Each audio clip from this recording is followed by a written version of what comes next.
Nakauwi na kami guys galing palengke. Ayan yung asawa ko. Kukumutan niya yung motor kasi nilalamig.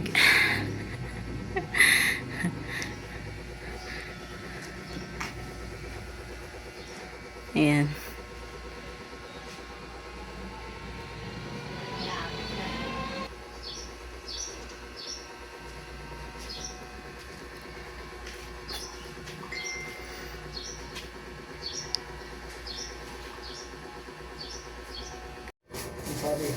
So, hindi ko alam. Si sino ba yun? Dami mong notification. Ito guys yung mga pinamili namin sa palengke. 20 pesos panglagay sa piggy bank. Sukli. Ayan, napatigil ang asawa ko dahil dito. Bulaklak ng kalabasa. Nakabili na ulit ako ng pamaypay. Medyo malaki-laki to. Baka hindi ko na daw mawala to. Baka mawala ko pa daw itong malaki na. Ayan. Bumuli din kami ng maliit na upuan kasi sobrang bigat namin. Nag-ano na yun. Naghiwalay na yung mga paa. Ayan, ito.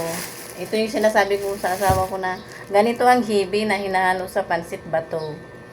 Hindi yung singlet ng alamang. 50 pesos. Ayan. At ang kamatis na dating 35, naging 40 na.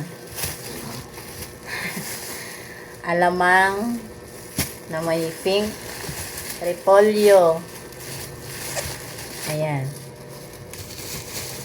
Ito yung pakbet. Maggata ako guys. Nyog.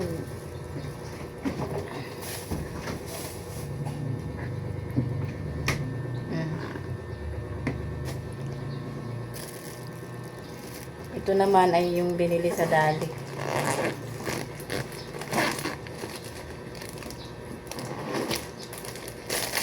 Buns. Biscuit, cheese na flakes, sky flakes. Pang malakasan ng mga dishwashing, hindi na ako makita.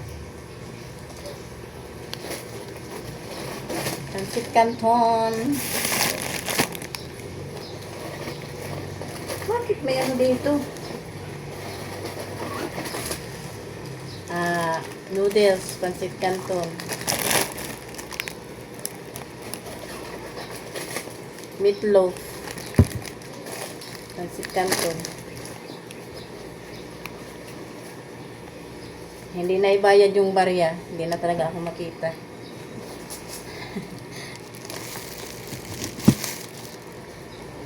So, yun lang.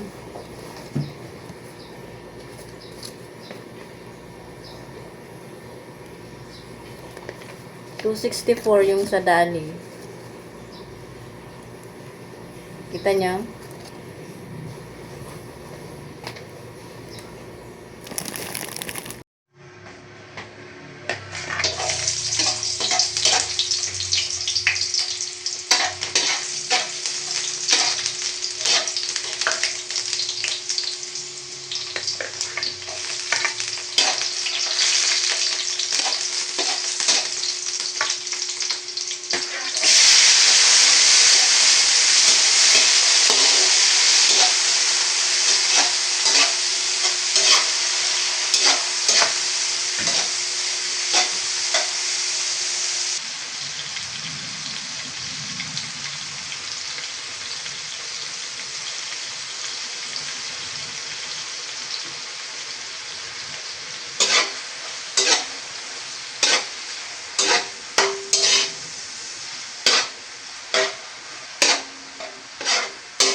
Ayan guys, luto na yan. Pero hindi ko pa pinapatay yung apoy.